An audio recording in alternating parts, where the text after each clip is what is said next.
Good morning, everybody. Oops, I've just given away the first loco. Nobody saw that.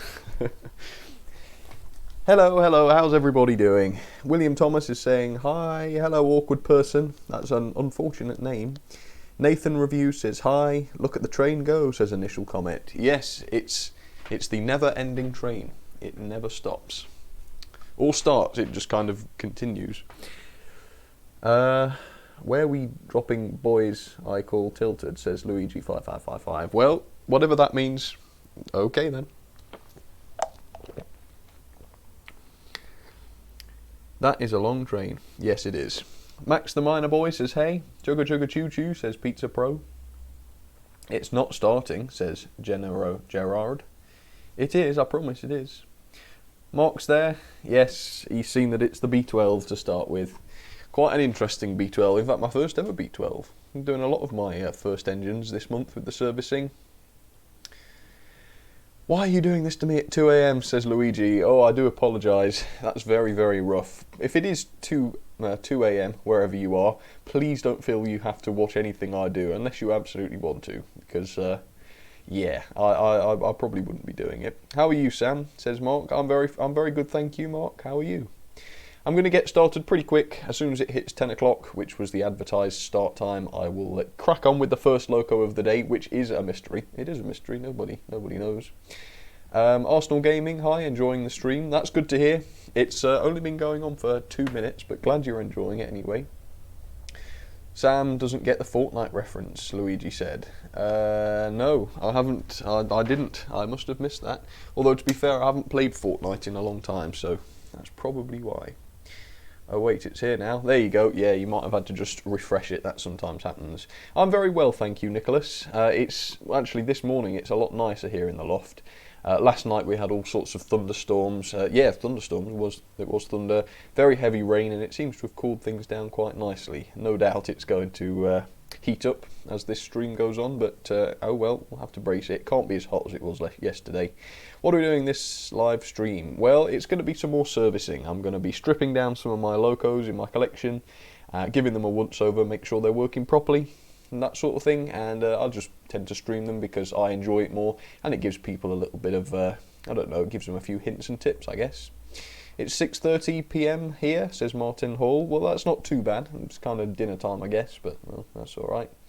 What will you be servicing, says Gennaro. Well, I always leave that as a surprise because it's like a 2-hour stream, and if I reveal them all at the start, it might get a little bit boring. But there are some golden ones to come today, that's for sure. So Sam, I remember when you serviced the J11. Blimey, what good memory you have. Yes, I enjoyed that. That J11 was very, very impressive. I'm looking forward to reviewing that one. It's finally raining. Yes, James Smith Studios, it is finally raining. Not right now, although this morning already I've seen it rain 2 or 3 times. Very, very heavily, but only for about 30 seconds. Well, maybe a little more, but not for long. I love the stream, says Pizza Bro. Well, I love you, and I think Daniel Billington... Was it Billington or Billing? Oh, I don't know. He wanted a shout out. I can't see him in the chat, but maybe. Who knows? Thomas O'Mara, hi Sam. I saw the first loco, says Jake Malone 05 Games. Yes, well spotted. I accidentally left it in the shot. What I did was I put it here so that I could focus the camera, because if you saw yesterday it was behaving badly, and then I forgot to move it again afterwards. Anyway, it's 10 o'clock. So we'll get cracking. Welcome to everybody who's here. Thank you all for coming on a Saturday morning. I'm sorry you haven't got anything better to do, but I will try my best to make this as entertaining as possible. Within reason, it's not going to be that entertaining. So the first loco, as I already gave away, is this. It's Steve, my B12, my first ever B12. She is DCC fitted, and you can see I've got this decoder in here. Well, this was one of the locos that I experimentally DCC fitted. It's when I was just getting started with the DCC and I wanted to see whether or not I could chip a loco. Now, it turns out this was not a good loco to DCC fit because she's only got the 3 wheels picking up on each track, and the pickups on this loco were damaged because it was a second-hand loco. As you can see, this one's a little bit bent up here, so it doesn't pick up brilliantly anyway. So what I'm thinking about doing today is removing the decoder and converting her back to DC, because to be fair, I don't run her that much because she just doesn't run well on DCC. I've done all I can with the pickups. Sometimes they are better than other times, especially once she's been running, but DCC doesn't really agree with old Steve, so I'm gonna, if possible, if it's gonna be straightforward, I'm going to get her back on DC mode. But anyway, first of all, let's get the body off. I think we'll start with that, and we'll see what's inside. And obviously the decoder won't be wasted. I can take it out and stick it in another loco one day if I need a decoder urgently. As you can see, it's all wrapped in brown tape, really quite crusty this. I mean, the wiring's all okay. It's not the wiring that's to blame, it just cuts out all the time. Right, how very interesting. So, I think what we'll do to start with then is flip it over, and I will access the pickups and the axles and things. I always seem to do that first, so I guess it makes sense to do that first again today. Can you do a live on a Thomas and Friends, says Pizza Pro. Well, actually, yesterday I did Spencer. Oh, we should never mention Spencer again. He was a nightmare. If you want to watch yesterday's stream, I can highly recommend skipping to the Spencer section, because it was a very interesting model to service, but not pleasurable by any means. It was really quite nasty. Right, so as you can see, the pickups are not nice on this thing. They just sort of sit in place. Yeah, not a big fan. Anyway, if I lift them up out the way, I can just about get access to the axles and things, yeah, more or less. So first of all, I'm going to grab my cotton bud and just give this a little wipe, because I can see there is quite a bit of excess oil on there. Not too bad. There we go. And just a little bit of oil on the axles, and that will have to do it. Obviously these axles don't pick up or anything, so it's more than fine just to put some oil directly onto there. So there we go. And I can get this one from the front. There we go. And now, as you can see, it's going to be a lot of fun to get these pickups to go back in place, but first I better give them a clean. So let me grab my IPA. Might as well zoom in a little bit for you just so that you can see it. Hey, the focus looks all right there, doesn't it? Well, enjoy it, because it's probably not going to happen like that again. Duct tape? What? I know. Well, I mean, to be fair, it wasn't the worst idea, because obviously with those Hornby decoders, they're not insulated, so you need to insulate them somehow. These days I'd use heat shrink, but clearly 5 years ago or whenever it was that I did this, I didn't have heat shrink, so I used whatever I had, and sometimes I guess you do have to just use whatever you've got. But yeah, I wouldn't recommend that these days. A bit of heat shrink, as long as you don't heat it up too much and burn it, should normally do the trick. Right, well, I hate to be negative in any way, but it is going to be an absolute pain to get this thing back in place. I'm just trying to remember which way it went. Oh, I see. Okay, so it went on this way. That goes on there. An absolute nightmare, this. Did I clean the pickups? Yeah, I did. They look a little bit grubby, but they'll be all right. Right. So you've got to somehow get these pickups in. I need to get this base plate in the right place first, which it isn't at the moment. And there are wires in the way. The wires need to actually go behind the plate, if I remember correctly. Ooh, I'm starting off with a bit of a fiddly one. Sorry about this. In fact, these are horrendous. Knowing what I know now, I would never have chipped this in the first place. But you got to learn through mistakes, I guess. It was a bit of a mistake to chip this, although, to be fair, she has run alright for many years. Well, a few years. Right, I still need to get that back wire underneath the plate, otherwise it's not going to screw down properly. Oh, this is most annoying. Right, let me lift this up. There we are. Right, now I've just got to get these pickups in place, and then obviously you've got to keep them in place while you screw the thing back together. And obviously if they go together wrong, the two pickup plates here, these two plates just touch together and cause a short, and it won't work at all. But hopefully, if it's all sat properly and the screws go in all right, it shouldn't be possible for them to touch, in theory. Right. I think we are ready to go with that, so let's try and put these screws back in. I've looked at the locos that I'm going to be servicing today, and actually this one is the nastiest of the lot. The others are going to be quite pleasant. And that's something, well, that sounds like tempting fate, doesn't it? So perhaps I will be made to eat my words later, but right now I'm feeling quite happy with the ones I've got to do today.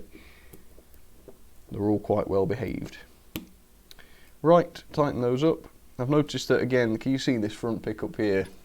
Can you see that one? Yeah, you should be able to. It looks a little bit bent to me, and I'm going to try and just straighten that as best I can. It's not so crucial now. Well, if I do indeed go ahead and de-chip this, it won't be too crucial, but it's nice to have all pickups working. Right, so it looks a little bit greasy, doesn't it? I don't know if that comes across. Yes, it does. It looks a bit greasy. And I think part of that is just the plastic. I think it's just taken on some of the grease and it just looks greasy all the time. But I've got some IPA on this cotton bud and I will clean this up just so it isn't actually oily. Don't really mind what it looks like because it's just the underside, but there we are. Dry it. See if this looks any better. I'm going to go to the bathroom, said the Little Fern SK2. Well, thank you for that astonishing amount of detail. Right, that looks good. Okay, cool. Let's go ahead then and start de-chipping this. Obviously, in order to run the motor directly, because this is hardwired, you have to de-chip it anyway, which is a bit of a pain in itself. And I have preempted this, and I've got the soldering iron warmed up already, so we don't have to wait for that to warm up. So first of all, I'm going to desolder the motor wires. There we are. The solder looks a little bit crusty, so obviously 5 years ago I wasn't very good at solder. In fact, I wasn't very good at anything, was I? I don't seem to have done a very good job with any of my early DCC fitting jobs, but I like to think that I could do a good job now. In fact, I do quite a lot of DCC fitting for customers and things, and luckily they all work all right. Generally, I'd refuse to do it if it's not a reliable loco, just because if you're on DCC, you want your locos to work spotlessly. And it's no fun if they don't, so I generally advise against it if it's a loco that isn't going to take to it well. There we are. Make sure that's all tinned up nicely. Oh, it's a little bit hot. Yeah, note to self, don't touch burning hot bits of wire if they've just been soldered to. Not a great idea. Right, there we go. And of course all this insulation isn't quite necessary now, so I'm going to take it. In fact, I want all of this brown tape coming off. And any nasty residue it leaves behind is going to be cleaned off because I hate brown tape. Does anybody else have a phobia? Well, not a phobia, but just a general dislike for brown tape. It's just awful stuff, isn't it? It never, I don't know, it's just horrendous. Horrible stuff. The only thing it's good for is parcels, and that's about it. I love trains, says my universe. Sam, you should get a solder sucker. I do have a solder sucker, but it's not necessary right now. Where is it?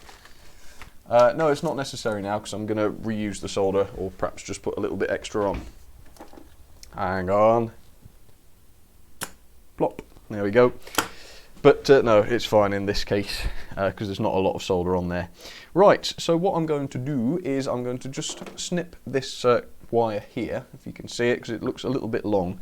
And again, I'm very, very particular about how I wire things these days, and I don't like big long joints like that. So that's the motor desoldered. Oh, look at this. Oh, horrendous, horrendous. Again, these days I use heat shrink, but I can't be too hard on my old self because I didn't have heat shrink back in those days. I think I will do this as well as I possibly can this time and put some heat shrink on. So let's get these desoldered.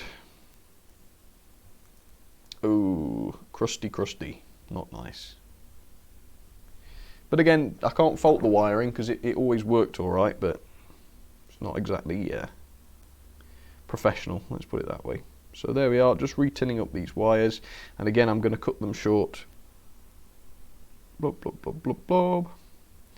There we are. Very, very long actually for some reason. I don't know why I kept them so long. Realistically, I don't know if this decoder is going to be reusable. Am I going to want to put that in another loco? No, well, I won't make that choice now. I'll put that to one side and decide another day. I certainly wouldn't put that in a customer's loco. I mean one of mine, obviously. Right, cut those short. Throw that brown tape away. Horrid stuff. And now I will soldered directly to the motor. Alright, just to appease Mark, I'm going to use the solder sucker on the top part of the motor, just because I think it's nicer to apply fresh solder, isn't it, rather than use the old stuff. To be fair, that is not a bad shout. There we are. That is the infinite joy of the solder sucker. And as you can see, there's now not very much solder on that joint. So I'll apply some fresh solder. Blimey, this motor contact has been soldered to a lot. Right, hopefully this wire is going to reach. If it doesn't, I'll be in trouble. I think it just about will with a little bit of manipulation. And hopefully it won't touch the armature as it goes round. That would not be good. Okay, that's a nice shiny solder joint. Pleased with that. Now let's get this one done. I think a little bit of heat shrink won't go amiss just here. Let's see, yeah, that's going to work just fine. Okay, so what I'm going to do is I'm just going to grab my heat shrink. It's in here. And I just want the thinnest stuff possible. In fact, I can use black and then it won't be visible. So obviously we don't want a big long section like that, so I'll just snip it. And the great thing about heat shrink is that it's very, very easy to snip with the snips like this. So just want a small section of it. I'll leave that piece out just in case I need more later on, but I don't think I will. And then we thread it on. In fact, that might even be too big. No, it's fine. It's fine. So thread that on. You don't want it anywhere too close to where you're going to be soldering, because the heat from the soldering iron will cause it to shrink prematurely, which is not good. Right, let's do this. Good news is once this is done, this loco is sorted. It's finished. We can then move on, which is nice, because yesterday I was spending sort of like 40 minutes on an engine. I don't want to be doing that today. I mean, I'll do it if it's necessary, of course. Right, that joint's a little bit dry. I'm going to flow a little bit more solder onto it. There we are. I'm just a bit worried now. Yeah, that joint is a little bit too large now. The heat shrink obviously has got to go over the top of it afterwards, so I don't want them to be too bigger joints. But I think that will be fine. I don't know if you should do this or not, but you can sort of crush solder joints with pliers and things if they're looking a bit too large, and that just means that the heat shrink goes over them a bit better. Not really sure if you should be doing that, but I've always done it where necessary, and it's never been too much of a problem. Right, let's see if the heat shrink will go over this. I think it will. It's probably not that important because we haven't got any sensitive DCC equipment in here anymore, but no, it's going over there quite nicely. We are, at least the joint is now hidden. So I'll just need to get a lighter and give that a little bit of heat shrinking. There we are. Not too much, you don't want to burn the motor out or anything like that with your lighter. Okay, and now it's just a case of tucking those wires out the way. I don't need to remove the motor or anything because I can access it for a little bit of oil in situ, so that's good. And these motors, well, I won't say they're unserviceable. You can actually take them out and service them, but I wouldn't recommend it. They're not really designed to be dismantled like the XO4s were. And this model was originally designed to take the XO4, which is quite interesting. But no, I wouldn't recommend taking these apart because you will damage these metal clips here if you continuously take them apart, so I wouldn't recommend that. Now, the only problem is, because I put heat shrink on, I've got nowhere I can connect this up with the crocodile leads. So this one here I can connect to directly, of course, that's not a problem. Flip this over, hold that in place, and then what I think I might have to do is first of all we'll just test that the thing works. So let's move that into shot, give a little bit of power on the controller, and it does indeed work very nicely, I might add. As expected, that pickup there doesn't seem to be working as well as the other two, but on DC that shouldn't be a massive issue. Obviously it's you get 040s that work alright.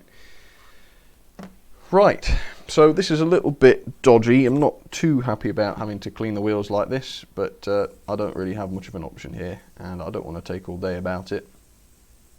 Look at that, that runs nice, doesn't it? And to be fair, once this is on DC, I will run it more, because I don't tend to run DC very often. Go on, go on. Seem to have lost connection now. What's going on? What's going on?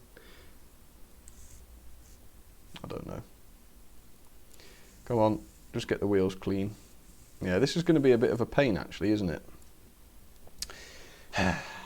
The good news is though, because I didn't run this very much on DCC, it's pretty clean. Come on. I'm hoping this is actually going to run alright, because these pickups are not looking good. Oh, it is short-circuiting. Oh, that's interesting. Wonder what could be doing that. Ah, I think I know. I think it's this other clip here that's touching the motor and the chassis. So if I lift this up so that it's not pressed down, let's try it that way. And ultimately I'll try it on the track. If it's short-circuiting on the track, then something's wrong. If it short circuits on the bench but not on the track, I think I'll live with it. Right, that's better.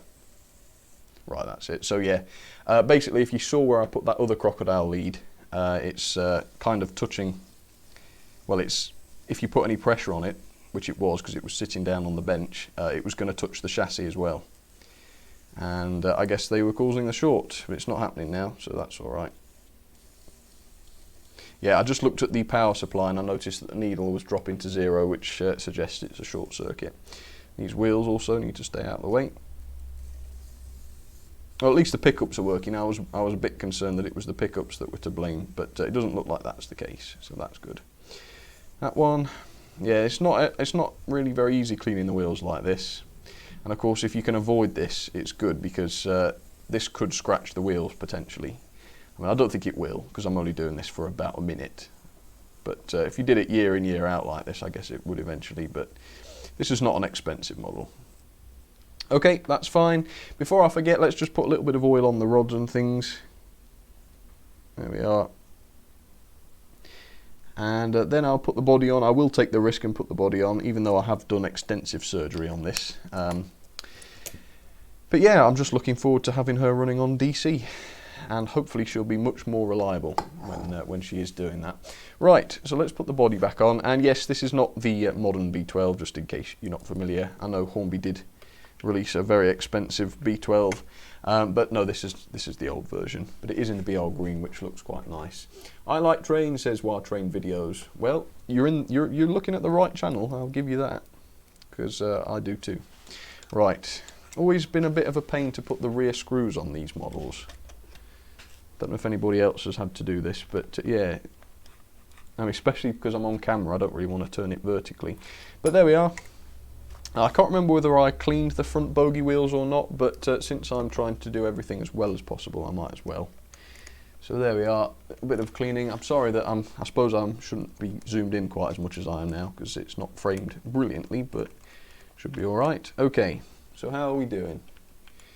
It's taken about 20 minutes. Well, that's not bad, is it? That's not bad. Right, I'm going to switch my soldering iron off now, just in the name of keeping things cool. And let's take it to the track, and please everybody cross your fingers, because I don't want to be revisiting locos today. But fingers crossed this will work. I don't expect it will be a problem, but you never do know for sure, do you? Right, let's see. Go on, what did I say your name was? Steve. Oh man, she just runs so nicely.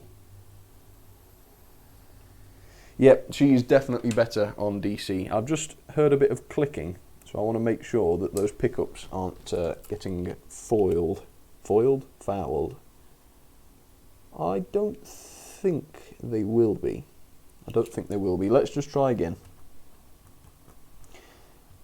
Because really I don't want to have to remove any bent pickups, because that's not good. No, it's not. Ooh, it did do it then. Try it once more. No, it looks fine to me. Running very nicely, and of course quite quietly, because normally these have the chuff chuff tender, which does make a chuffing sound, but no, I'm not bothering with the tender.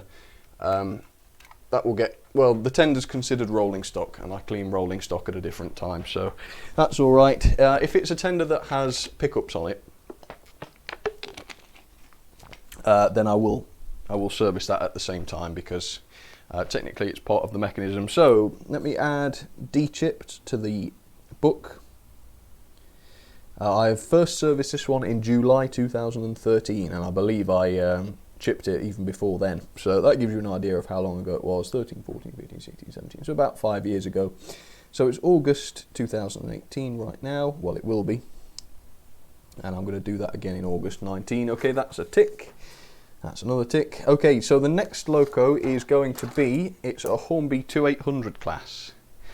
It's not the modern version. In fact, I've never revealed this before, but I do have the modern version. I'm going to review it soon. But this is the tender-driven version, which is actually still a really good model. It's not very well detailed, but it runs so well. Well, let's hope it does after a service, let's put it that way. So, clearly, with it being tender-driven, we are going to be looking at the tender. So there's the loco. I'm just going to head over to tender tower, hopefully without pulling out the microphone cable. So that does sometimes happen, and I'm going to have to kind of, because the microphone cable is quite short, I'm sort of leaning over the threshold to try and grab it. But no, I've got it, Right, before I get cracking on this, let's just see what's going on in the chat. I don't want to ignore anybody. B12, scrap your tender and have a nice bunker. Well, if it wanted to become a tank engine, I guess it could. If I still had fingers, they'd be crossed. And then they all crash land on Halo. I hope that's a joke about not having fingers. I hope so. Tank engines can be just as annoying as big engines. They certainly can, as we saw yesterday. Chuff Chuff Tender. I like the name you gave it. Yeah. It is, well, what else would you call it? It's a chuffing tender. Hi, my name is Nathan, said Nathan Joseph Daniel. Yeah, I would have guessed as much. Oh, and the LMB channel is sending me his impression of the longest train in the world. Very cool. Right, let's get cracking. First of all, because this is stored out of a cupboard on the shelf, we'll give it a little bit of the paintbrush treatment. Now, as you can see, this loco used to have the smoke generator in it, and you can see it's kind of melted the boiler slightly there. Ooh, not nice. That's why I don't like those smoke generators. I don't believe this still has the smoke generator. Right, so let's flip this over and clean its wheels. This does actually have proper bearings in it, as you can see. You can just tell by how nicely they go round. Let's just find out which side we're supposed to be picking up from. Obviously, with designs like this, the loco picks up from one track and transmits to the tender through the drawbar, and the tender picks up from the other line. So let's see, I think it'll be this one. Yeah, so they're short-circuiting, and they're all making a connection. None of those should be. No, none of them are. So it's just a case of cleaning the wheels, and I will access the axles and give those a clean as well. These do, I believe, pick up from the axles. So with B12 that we've just looked at, that picked up using actual pickups, as you saw. This one doesn't. This one just has a metal axle which is not insulated from the wheel, and it goes straight through the chassis. However, that does mean that if dirt gets built up on the axles and the bearings, you can get bad connection. I've just determined that there isn't a bad connection there, but it's worth cleaning them every time, and that way that will stay true.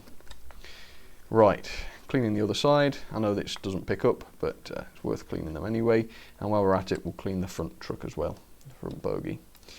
Now, the later version of this, I did wonder whether it was the same sort of tooling, but they've just updated it. But it's not. It is a completely new revamp. Anyway, grab these screws. I seem to remember this being reasonably easy to access. And this is probably one of the oldest locos with proper bearings in it. So there you go. Ooh, that looks a bit dirty. Crikey. That looks like it's been through the mire. Right, let's clean that up. And it's all sort of brown dirt as well. Maybe they used to use brown lubricant, I don't know. It's a bit of free weathering anyway, isn't it? But yes, I'm not too keen on that, so I'm going to clean it off. Look at that though, all those bearings. You see, they realised in those days that with a loco that has so many wheels, and especially because these are not driving wheels, of course, these have got to just go round freely while the tender pushes it along. So friction is really an issue with that. You really don't want a lot of friction. So, yep, it was smart of Hornby to do that, and I'm glad they kept up that tradition. So let's just lift these out. Give them a little clean, lower them back in. You don't want a lot. There we are. Yeah, well, they're not too dirty, but the cotton bud has come up black, so we'll do that again. I mean, they were conducting fine anyway, so it's not a problem, but belts and braces and your trousers won't fall down. That's what I say. Make sure it is absolutely clean. I mean, I'll do this much more thoroughly if it proved to be a problem, but it's not a problem. It's not been an issue. I don't think it's ever been a problem with this loco, so yep, that's fine. And I haven't actually had to put the bearings back in place either. They've all sort of fallen into place quite nicely, so that's pretty good. Pleased with that. The 8F used a different chassis, albeit on the same wheel set. Yes, indeed, it is a different chassis to the 8F. I don't think they ever did a tender-driven 8F, did they? Or I could... Oh, no, they did. Yeah, you're right, they did. But yeah, it will be a different chassis. Because, of course, it's got different valve gear to this. Right, screw this back in. Make sure it all works. And then a little bit of lubrication on the valve gear. Yeah, that still goes nicely. Did I actually put some oil? Fresh oil on those bearings? I don't think I did I? Oops, I probably should do. I mean, the oil will act as a bit of an insulator, but it doesn't ever seem to be too much of a problem. So, can't remember whether or not I did now. Honestly, what am I like? Anyway, it's not cost me much time, so better to be safe than sorry. Might be slightly over-oiled, but there's no mechanism around this bit. Okay, there we go. Make sure those are good and tight. Oh, that's much better. Well, the extra oil must have helped anyway. Right, lubricating the rods then, and then we'll move on to the tender, which is the more interesting part. Well, it's where the motor is anyway, so I guess that's the more interesting bit. Oil the rods. And of course oil the front of the cylinder here, where the sliders are. And of course you can just turn the wheels on this so you can work the oil in quite nicely. There you are, very nice. Cool, so that's the loco sorted. The connecting piece for the tender looks very clean, so I'm not going to do anything to that. Again, if it starts causing problems, it's a 2-minute job to clean that. So here's the tender. Not much to say. Should be able to just pop the body off that. Yep. Can you do a Hornby 4F? So trains with Adam. Well, I do have a Hornby 4F, so it will undoubtedly need a service at some point. Right, so as you can see, this has still got the original ring-filled motor inside it. This one has always, like I said earlier, it's always run really nicely. So there's never been any reason to strip out the motor and put the CD motor in. But, you know, if it starts running badly, then I might well do that one day. But, yeah, now we need to somehow get this chassis out. I think I've almost done it. It's not coming all the way out. Oh, yes it is. There we are. Undo this wire. And let's have a little look at the chassis. Yeah, as you can see, that's the die-cast. It is die-cast lower tender body, which is nice. Give that a little bit of oil. No, not oil. IPA. Just clean it off to get rid of the oil. That's what I mean to say. There we are. It's quite nice that that's die-cast, don't you think? Means it's awkward to get the tender chassis out, because nothing flexes. If it was plastic it would flex, but it doesn't. Okay, that's good. And now then, I'm just looking at this, I'm thinking we're going to have to take out that centre axle, because we're not going to be able to get to the motor otherwise. But first let's strip out the gears, make sure they're all good and clean and free of all debris, so take those out. Yeah, actually this looks good and clean. Again, this gets serviced every year, so it's never going to get absolutely filthy. But it's always nice to clean a loco that it's not that dirty. I suppose it's more satisfying if they're filthy, isn't it? But yeah, I don't like getting all filthy. Ah, says Max's Model Railway. Why is there so many oil? So many oil? Well, these mechanisms just like a bit of oil. Well, at least they do around the gears. Just keeps everything running nicely. So there we are, just cleaning up those gears. Not that they need it, but it's just a good habit to always clean them. If you always clean them, then they never get dirty. And I'll just clean up the chassis. Again, it doesn't look like it needs it, but regardless, I'll give it a good clean. Now, since the centre wheels are in the way, and since they're not really important, I can afford to be a little bit rough with them. So I might just try and yank those out, rather than put them in the vise and tap them out, whatever. But we'll see. First of all, though, we need to take out the brushes and the springs. They look all right to me. Put the springs to one side, and we'll give the tip of the springs a little bit of a clean in just a second. It's also very important that you remember which brush holder goes on which side, or rather which screw you use. That's the more important bit, because one of them is supposed to go through to the other side of the chassis, and the other one is not. Right, so that's the other spring. Let's see if the brushes are going to drop out. That's one. The other one doesn't seem to be coming. Let's put this brush safe. Come on, if I'm going to be messing around with the wheels, I really could do with the brushes coming out. I think I can grab it. Yep, there it is, there it is. It dropped out in the end. Okay, so let's clean up the brushes and the springs while we're at it. Obviously you want to be careful with these brushes because you don't want to wear them away, but just a little bit of IPA on the cotton bud should clean it nicely. Clean both ends so that the spring makes good contact on it as well. Very fiddly things. It takes a bit of practice actually to clean these brushes if you're going to be holding it at the same time. But yeah, there we are, that's those done. And I will just clean the springs because they looked a little bit grimy. Might be tempted to replace these in the next couple of years, these springs, because they, yeah, they look like they've seen better days. Although the ends have cleaned up nicely, so that's not an issue. Right, I'm going to give these centre wheels a bit of a yank then and see if I can't get those out. Luckily, very luckily, the driving wheels aren't in the way. So let's see. See if I can give this a pull. Oh, I don't know if I can actually. Yeah, that's not coming very easily. Right, so in that case, I think I'm going to have to knock it out. So, oh, this is a faff, isn't it? Yeah, you can just about get the vise in shot there. So let's clamp this in. I wonder if I can clamp it long ways. Potentially. No, can't clamp it long ways. Right, so it's going to have to go in. Oh, ooh, this is interesting. How's this going to work then? The vise is not large enough to hold the whole thing. It's going to have to go a long ways. If I put it in that way. Okay, yeah, that will work. Will it? Yeah, that'll work. Good and tight. Yeah, you have to be careful doing that because you don't want this wheel's gear to get crushed in the vise, but as you can see that's turning freely, so that's not a problem. Right, so I need to find my gear puller box. I'm not actually going to use the gear puller, but I'll use the bit from the gear puller, so I need to find it. Once again, I've thrust everything to the side so I can set the camera up, so things are slightly, well, they're not quite as orderly as they would normally be, put it that way.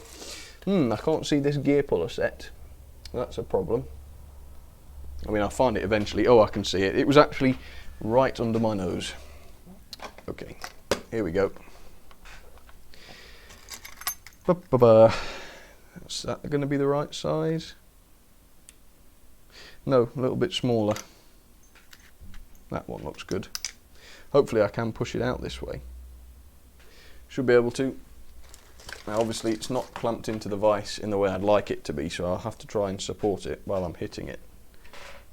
Or either that or just tap it very gently, but no doubt it's going to slip. It's not slipping too bad. Yeah, that's worked remarkably well. Nice. There we go, the wheels dropped out. Pop that back. Like I say, it's not too crucial, that one, because it's not a driven axle. You'd have to be a bit more careful with it if it was one of the driven ones, but since it's not, it's alright. Okay, that leaves us clear to take the motor to pieces. Right, I can put the gear puller pieces away. And this is the opportunity to give the motor a really good clean. So, put the hammer away. Don't want to get tempted to use that if we get a troublesome model later. And very carefully we just want to ease this front plate off. Ooh, it's going to be a tricky one. There we are. And ooh, yeah, you can see I haven't had this one off for a while. It's looking a little bit oily, which is not good. I don't want oil that close to the armature really, so let's clean that off. Oh yeah, slimy. Again, because it's such a faff to take that wheel off, I wonder if sometimes I've not done that. Should do really though, because it's definitely worth it to clean the armature properly. Well, the commutator anyway. Don't really need to clean the armature. How's everyone doing? I've got that puller, said Sammy B Photography. Oh, very nice.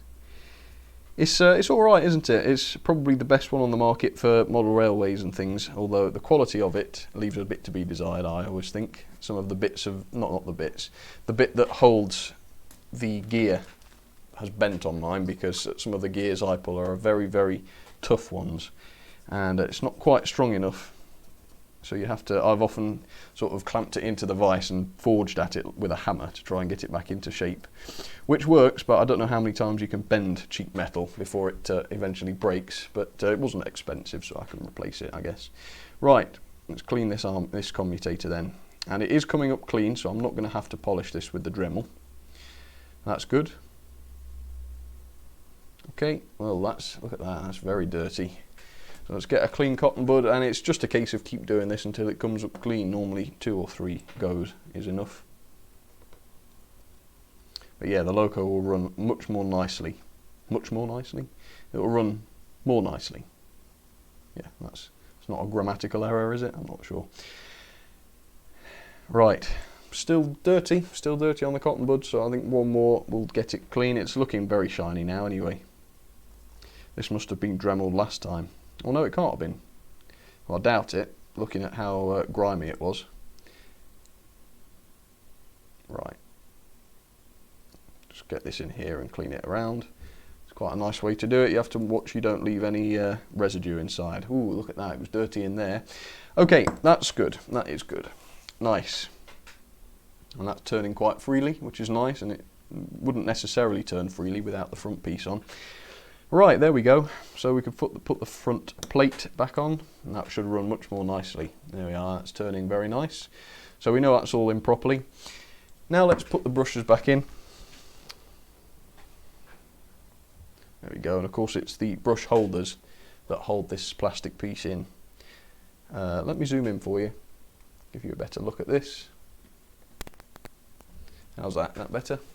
Hi Sams, said Gennaro Gerard. Blimey, how many Sams? Put a needle in the gaps to clean the gaps. Yeah, that does work as well, except the gaps are so big on these that it's not really necessary. I normally just give it the once over with the cotton bud and it does it, but certainly with the XO4s and, well, with any any non-circular armatures, if that makes sense. So this is a ring field, but any non-ring fields, I would recommend. Hang on, what's happening here? Yeah, that's right. Yeah, you would want to use the needle, but it's not necessary with these. Unless they're totally filthy, obviously. And if you want to do it, then you can. It certainly won't do any harm. There we are. Oh, no, that's not gone in tightly. Oh dear. Let's take this back out. I'm actually quite lucky that the spring didn't ping away there, but no, we're all right. Right, let's start again with that. I'm going to use my better screwdriver, because I couldn't get good purchase on that one. That was annoying. Never mind. To be honest, I've got so many of these springs, it won't matter if I lose it, and like I said, they're looking a little bit past it, so perhaps it wouldn't be bad to replace it, but I won't be wasteful if I can help it. Right, that looks good. Is that in properly? Yes, that's in properly. Okay. Right, let's try and get this screw in better this time.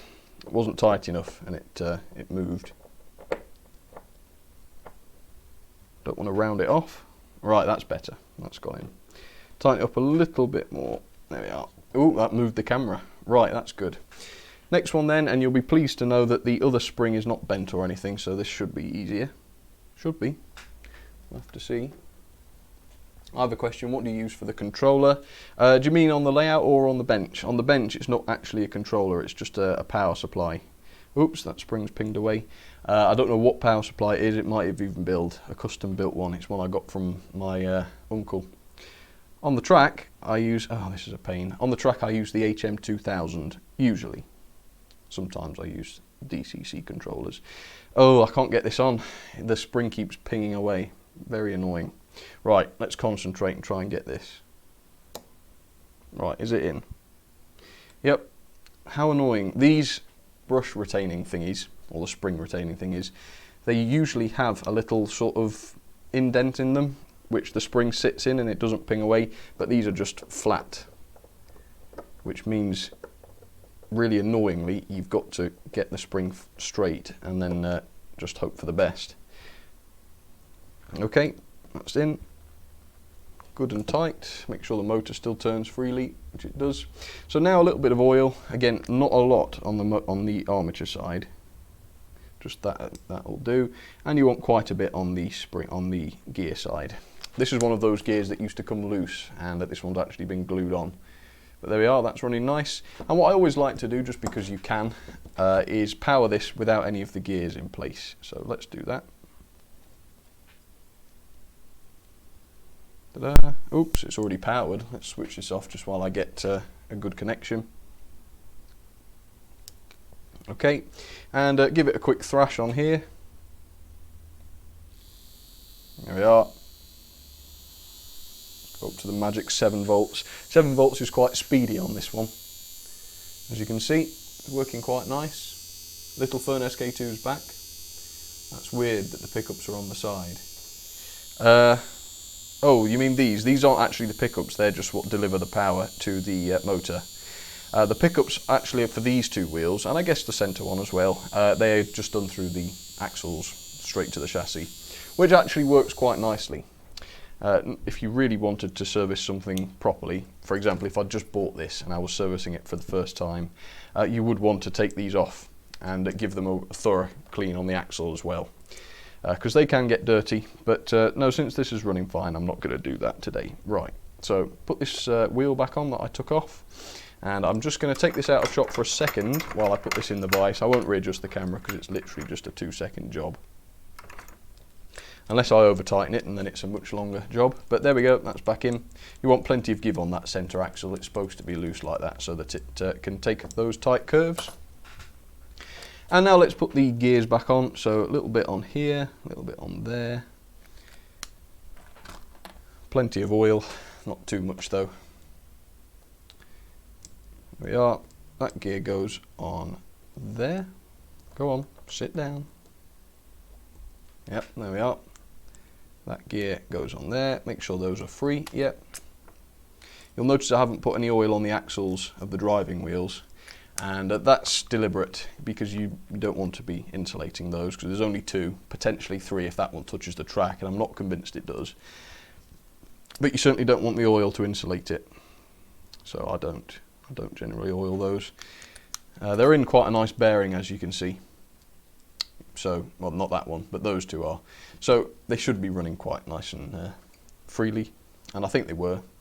So let's put that back in. Now obviously this is swamped in oil, and if you put that straight onto the track, that oil would splash straight onto the traction tyres and make a little bit of a mess, to say the least. So I always like to power them up here and give it quite a good run for a few minutes while I clean the wheels. So let's do that. Here we go. See if we can get a slow speed out of it. I doubt it. Oh no, not really. Let's try and slow it down. Oh, actually, that's not bad. Look at that. That's quite good. Just won't start at that speed. Right. No more messing around. Let's speed that up. Give it high voltage, 7 volts.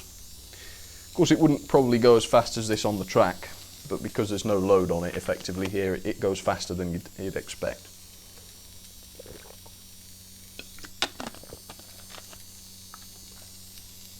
I can hear it speeding up actually, which means the oil's working in nicely, which is good. I'm a GWR fanboy, said Samuel Does Vlogs. Well, that's good to hear. I know the GWR's lovely. Oops. Right, well that's had a bit of a run, hasn't it? So let's get these wheels cleaned and dried. Tom Strange, ah no, I love them too. Oh, someone's having a conversation there, sorry.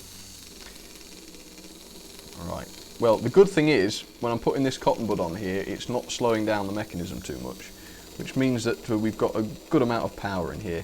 Actually, what I did forget to do is take readings from the armature. I normally like to do that. Again, if it was a new model that I'd only just bought, or second hand or whatever, I would take readings from the armature, just in case, because if they were faulty I'd want to send it back, because I don't want to be spending more on new armatures if the model was sold as working, so I would do that. But no, this one was fine. This one's been tested before.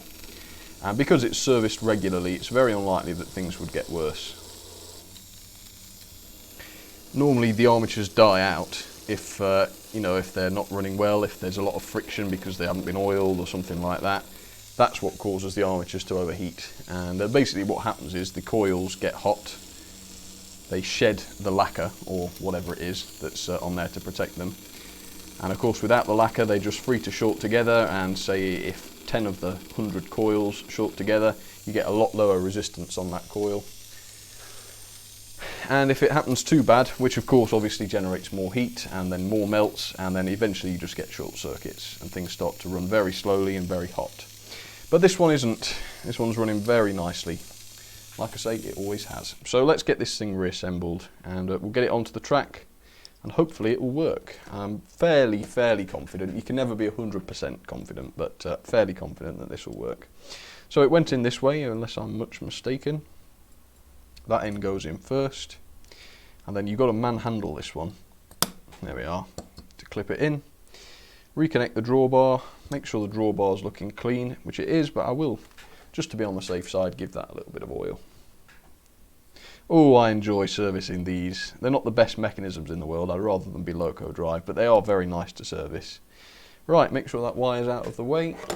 Pop this tender body back on. Pop. Is that on properly? No. No, it isn't. Oh, I don't want to get this oily. Let me just wipe my fingers. Could be the wire in the way. Yeah, that's better. Okay, that's back on. Let me find... I tell you what, I used to have a load of hankies up here. Oh, I know where they are. Find a clean bit, and I'll just wipe the side of this tender body, just so I don't get oil over it. There we are, that looks better. Right, to the track. Let's get this tested. Like I say, fairly confident, but it's always nice to be sure. And what I might do is leave this running for a minute or two. Let it do a few laps just to let that oil work in, because if the oil sits on the gears, it tends to sort of drip down and go on the wheels, which you don't want. Right. Oh man, look at that for a slow speed. Beautiful. It's got a fair bit of power behind it as well. But that slow speed, let's have a bit more of that. Hang on, let's get her in shot. Ready? Let's try and go real slow. Here we are. Now for a ring field, that is not bad. That is not bad. Right, enjoy girl, have a little run. Just making sure there's nothing else on the track to get in the way, but I don't think so. Right, so I can put that down in the book as a success. Let's have a look. Oh, I didn't actually find it first. I didn't look at the notes, which is a bit naughty. That's all right. I'm very familiar with this one. I don't seem to get many of those in to service for customers though. So maybe, and you don't see many of them for sale. So I wonder if Hornby just didn't make very many of them. I don't know why, because it's one of the best actually. Right, right, August 18. I know it's not actually August, but this is the quota for August. August 19 is the next one. You keep seeing that 2800 go by. Okay, so the next one is a totally different kettle of fish. It's also a Great Western loco, so whoever was saying they're a Great Western fan will be pleased. But it is the Star class, and I don't remember very much about servicing that one before. I know I have. So let me find the Star class page and we'll have a look. A, B, C. Got a bit of a way to go. I, K, M, Pannier, keep going. Q, Schools class, should be near. Sentinel, so Dinadan. Keep going. Stanier, Star class. Oh, it says very easy service. Oh, that is good news. I'm pleased about that. Right, Mr. 2800 class, you can stop. Let's bring you back. Oh, and this one also has the glow in the firebox, which means that the loco must have pickups going to both rails, which I didn't realise. I wonder how that works. There must be a pickup on the other side of the set of wheels, but I didn't see it. How strange. There must be though, mustn't there? Because the drawbar to the tender has only got one terminal on it. Ooh, that's weird. I'll have to look at that next time. How fascinating. Right, so I'm looking for British Monarch. The trouble is all the 460s look the same when they're side by side on the shelf. So I need to find the right one. British Monarch. That is the Star, isn't it? Yeah, pretty sure. She only ran the other day in that NRM running session. Right, let's get this camera switched. And apparently this is a nice easy one to service. And if anyone's interested in, I mean, this is a bit of a design clever era model, I think. Having said that, the detail on it is absolutely brilliant. But I seem to remember the mechanism being a little bit on the cheap side, maybe. Possibly. I don't know if this has got actual proper metal bearings in it, which is unusual. Tom's Trains, it's 11:51 for me. I hope that's morning time. So you're an hour ahead of me if that's true. 7:51 PM. Wow, we've got a lot of people from around the world today. Right, let's have a look at this Star. Let's start off then with a little bit of a once over with the paintbrush. Being careful with this one because of course it is quite a fragile one. But there we go. Tender as well. I bought this from Hawkins Bazaar for about £60. They were selling all the Hornby stuff off cheap. And interestingly, they've never sold Hornby locos like this since. So obviously it was a bad experience, and indeed I bought loads of them because they were cheap. Not loads of Stars, other models as well, and a lot of them came with serious breakages on them. Like the schools class I bought was in absolute pieces, so a lot of them went back unfortunately, which was a shame because there was it was bargain. Absolute bargain for them, but I didn't get a replacement, I just got a refund. So it was a shame, but yeah, I'm not paying for broken locos, absolutely not. Right, this loco has obviously done quite a lot of running because there's a few hairs visible, but that's fine. I mean, that's why I do this servicing stuff, and obviously I do run on the carpet, which is why this is necessary, but it's fine, you know, a little bit of maintenance. If you leave the hairs unchecked, you know, that's when the problems start. Okay, well, first of all, let's do what we can to start with. So the bogey wheels are looking dirty, quite dirty actually, which means maybe they're taking a little bit too much weight. I might want to adjust that at some point, but no, I've not noticed actually that the Star is particularly a bad puller, so I think I'll leave that. I don't like to fix things unless they're broken. Right, there we are. Yeah, these front ones are much cleaner than the ones at the back, so maybe it doesn't sit very well on the track, but who cares? If it runs all right, it runs all right. Okay, let's find out then, shall we? Let's see if this does actually have bearings in it. I have a feeling that this one didn't. Or was that the Hall class? I don't think the Railroad Hall class has bearings in it. Well, obviously it's got bearings, but not separately fitted turn metal ones. But I might be proved wrong on that. There's only one way to find out. Let's take a look. So, get these screws out first. 1, 2, 3. Right. The big reveal. Here we go. If I can get it off properly. Ah, I was right. No proper bearings. Naughty. And again, this is an expensive model if you buy it new from Hornby. Tut tut tut. Come on, Hornby, you're better than this. It's Bachmann that shortchanges people by not putting proper bearings in. But like I say, this is from the design clever era where Hornby thought they would get away with it. And the reaction of the customers proved otherwise, and luckily they've reverted back to quality mechanisms since then, I'm glad to say. So, let's be careful with this. And when I said this yesterday, I went and dropped it after I'd said that, so let's not do that. Give this a little bit of a once over with the paintbrush, just because I did notice it was a bit hairy, literally. So that's that. There's a little bit of oil glistening on the inside of there, which is always going to be the case, but I'll clean it off and add some fresh. I'll clean the axles. So let's take a look at these bearings then, shall we? Please say they're not square. Please. No, they're square. Can you see? Probably you can't see. Can you see that one there? Let's zoom in just so that you can prove it. They're not sort of massively square, but they're definitely more square than they are round. Look at that. Come on, Hornby. You're better than that. Not pleased about that, not pleased. Hang on. I seem to have got the sanding pipe stuck around here. Tell you what then, I won't put that back in until I've cleaned it. Let's give it a good clean. Yeah, that's disappointing. That is disappointing. But it is what it is. Right, in you go. Go on. This is fiddly. These sanding pipes are a pain. There, that's back in. Right, luckily there aren't any sanding pipes on the back, so that's easier. So yeah, again, I don't know how long this is going to last. I mean, I grill Bachmann when they do this, so I'll grill Hornby as well. It's a bit shoddy. Well, it's very shoddy.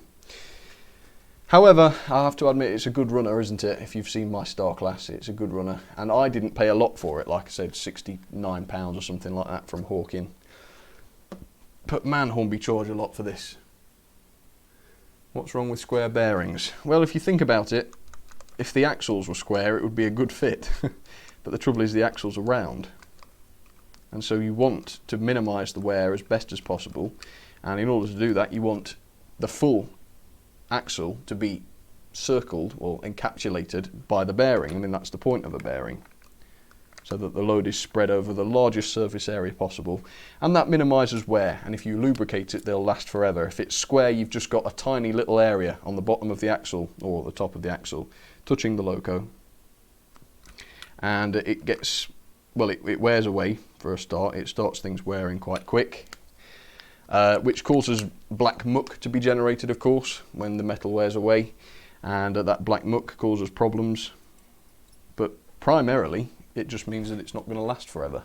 Well, obviously none of these are going to last forever, but you want them to last as long as possible, especially given the price. But never mind. Right, so that goes back down. Yeah, a bit disappointed about that, but it was at least easy to access those axles, which is good. So, good there. Not good on the square bearings. In fact, again, if I'd have known that when I'd reviewed this, I would have been much more harsh. Okay, that's that. What's everybody saying? They do get what they deserve. I want to say I never had yay fours. They're overrated. What's going on then? I missed the line of conversation there. Okay, never mind. Right, let's try and get the body off this then. So, I'm going to try and do this without disconnecting the loco and tender. Electrically speaking, I will disconnect it with this drawbar. So there's that. Move the drawbar out the way. I think the body screw for the loco is at the front here, but I might be proved wrong. There isn't one at the back, so that's good. There we are. Let's see if this lifts out. Let's just recenter this bogey. There we are. Yeah, that's coming out. Yep, that is definitely coming out. Again, very lightweight loco body on this. Let's take the tender out. Yeah, no die cast on this or anything. It was built on the cheap. But there's a lot of detail on it, and look at this. Now that the body's off, you can see all that valve gear on the inside. Well, you can't because it's out of focus. But look at that. It's very cool, isn't it? Okay, well, we've got, in its defence, we've got this huge motor. Look at the size of it. One of the biggest motors I've seen. Well, it's long, similar to the ones that are in the Railroad 440s. And then you've got this huge piece. This is all part of the motor retaining bracket. Why it's got to be so big, I don't know, but I suppose it's one less thing to add if they wanted to add weight. So what I mean is they would probably have to add the bracket and a weight. So it's easier just to make the bracket huge and not add a weight. Oh yeah, look at that. We get a great view of the valve gear piece, which looks like it's screwed in. It probably screws the cylinders in as well. So there's that. It's very nice, that. Nice little design. Let's take off the rear motor mounting bracket. And again, the brushes are on the non-worm end, which is good. So we can oil the worm and not worry that it's going to poison the motor with oil. That's good. This is reminding me of the T9 mechanism a lot. This must have been designed at the same sort of time. The T9 worked just like this. Right. Oh, there's oil underneath the motor. I don't know how that's happened, but I'll clean it off. Oh, Blackbird has just sent a super chat. Nice video, keep it up. Thank you very much, Blackbird. That is very, very kind of you. Thank you. And you are entered to win the Hornby Ginty. Everybody who sends a super chat today will be entered. Oh, that's loose. Look at that. Should that be loose like that? I'm going to tighten that screw underneath. I don't think it should be. Although, as we found yesterday with the Bachmann Spencer, some of the screws are supposed to be loose, otherwise the thing won't go back together, which is absolutely ludicrous, but absolutely true. Right, what time is it? 11. No, that's not too bad. Right, let's take a look at this then. Is this just loose? Mind you, there was oil all over it, so I'm not surprised it's loose. There we go, that's tight now. In fact, just out of interest, let's take this off and see what's underneath. Oh, just that gear. Hello, Richard. We'll take this out. This is the same gear as the one I named Richard yesterday, if anyone's confused by that. Okay, bit of oil on that then. It was worth taking that off, just to say hi to Richard. And I will also clean up underneath here, just so that that screw doesn't work itself loose again. And of course, those are the wires that go down to the pickups. And you can see there's a little bit of tape just there, which I think must be to absorb vibration. And that's what keeps the motor, well, the mechanism running quietly. It does make a difference, that actually. Sometimes you get a little bit of foam or a little bit of tape directly underneath the motor normally, and it does do wonders to keep it quiet. And it also means they get away with putting in a bit of a cheaper motor, and some of the vibration from it just gets absorbed. Oh, you know what I've done? I forgot to put the gears back in. Hang on, where are your gears? Honestly, I'm at the stage now where I've been servicing for days and I'm just kind of tired of it.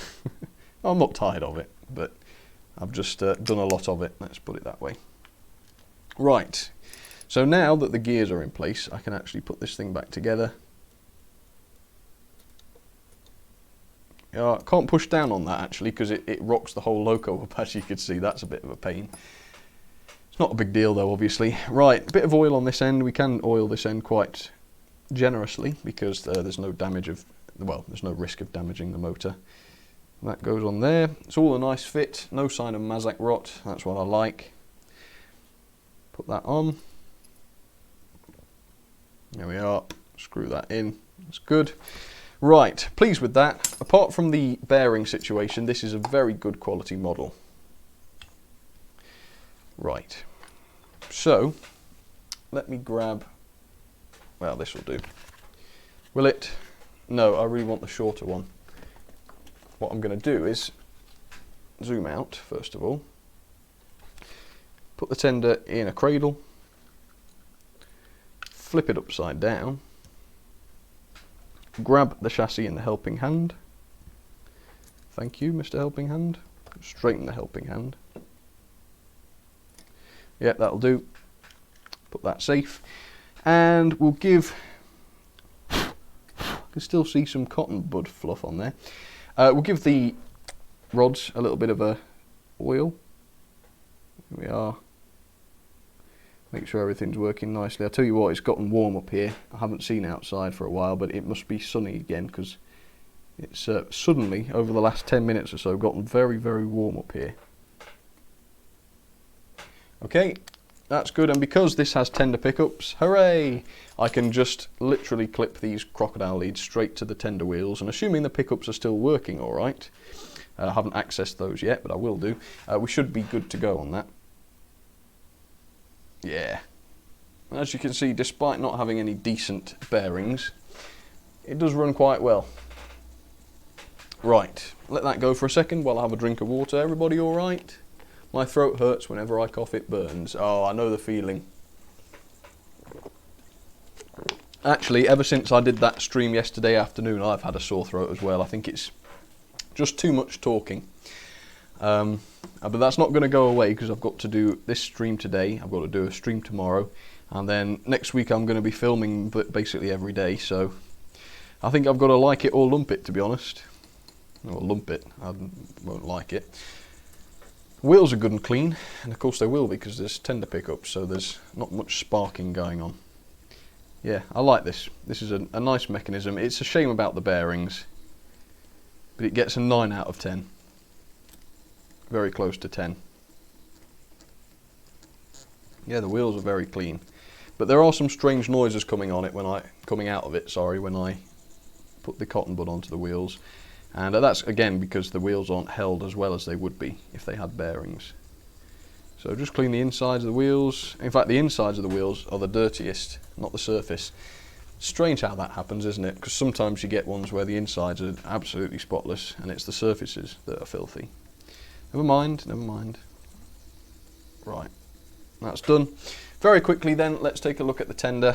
First I need to put the body back on, obviously, but after that we'll look at the tender. So let's take these off. Here we are. Take the tender out of its little cradle. In fact, this loco didn't arrive perfect. The tender on this one was cracked. And I contacted Hornby about it. You know, I bought this brand new. Is there anything you can do? And they actually did respond, to be fair to them. They did respond and they said, sorry to hear that, etc. Which tender was it? I sent them a message to explain which tender it was, and that was the last I heard. They didn't come back after that, so it's a shame. But right, I'm just struggling to get this in. I think it's these detail parts that are in the way very slightly. Right. Is that lugged in? I'm not absolutely sure. No, it isn't. So, this is going to be fun, I reckon, to get this in. There, that's in. Oh, that was easy. I was worried there. I thought that was going to be a pain. But no, it was okay. Okay, so let's screw the loco back into the body. And I can reconnect the loco and tender now, or can I? Yes, I can. There we are, back together. Let's reconnect these two with the drawbar. We are. I'm glad I didn't have to unplug it. I always find these plugs, the plugs between loco and tender, to be very flimsy, and I think I've only ever broken one, which is quite incredible considering how many of these I've unplugged. But yeah, I never really like how flimsy they are. All right, we've also got a water scoop on here, which I've got to be careful of. If it comes off, actually, that might be better because I can just glue it back on rather than having to work around it. But right, okay. So clean the wheels, first job, then that's done. And I won't take the tender body off because that's not necessary, but I will try and take the base plate of the tender off. And to do that, most likely I'll need to remove the coupling, but that's, you know, a 5-second job. Ooh, pricey loco, the R-Class is. Ooh, which one's that? I don't think I've heard of that. Is that not a British loco? Is there a tank engines in this stream? I'm not sure. I'll have to double check. Which loco is this? Is this number 3 or 4? I think this is 3. So we've got a couple more, possibly. I'll have to look. As soon as I've done this, I'll have a look. And I'll tell you whether or not there's a tank engine. Okay, there is a little baby screw just behind there. Oh, do you know what?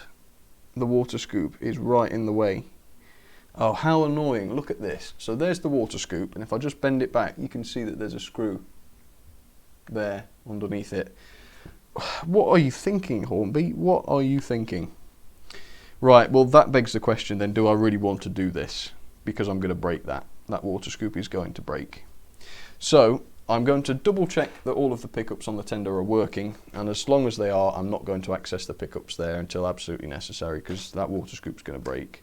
So they work, and they work. So there's no point. It's going to be quicker not to, and yeah, I'm not going to risk messing around with that water scoop. That's another mark on the record for this one. Not impressed with that design choice. How strange. Why on earth would they do such a thing?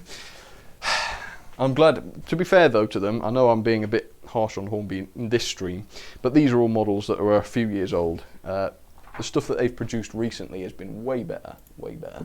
Okay, hopefully this will work. It should do. Well, it definitely will. I can be 100% sure on that. Okay, and it is beautiful, isn't it, don't you think? The star. It is a star. It's a star locomotive. Right. That's on the track properly, fingers crossed. Yep, Works fine. The motor is a little bit noisy actually though on this, I would say. Let's try that slow speed. Yeah, it's not a brilliant slow speed actually. It's not bad, but it's a bit noisy. No, that's alright though, isn't it? I can't really be too harsh on that. That's alright. Okay, well, she's good for another year then. Well done, Mr. Star. Thank you for not falling to pieces on me while I'm streaming. That's kind of you. Right, put that back down. Ooh. Ever since I've put foam on these shells, it's quite awkward to grab hold of these locos, especially the ones with lots of delicate handrails on them. Never mind. Okay. Right, any tank engines coming up? Let's see. No. It's a couple of diesels coming up now. There we go, that's half of the watches gone. Right, August 19. Right, so what diesel, you ask? Oh, it's not a nice one. It's not a nice one. It's the Hornby Virgin Class 47. And I say it's not a nice one because the chassis, or yeah, would I say chassis? I think it's, yeah, we'd call it the chassis, is so weak and pathetic. When I tried to remove the body, it snapped and I had to glue the whole thing back together. In fact, there's a lot wrong with it.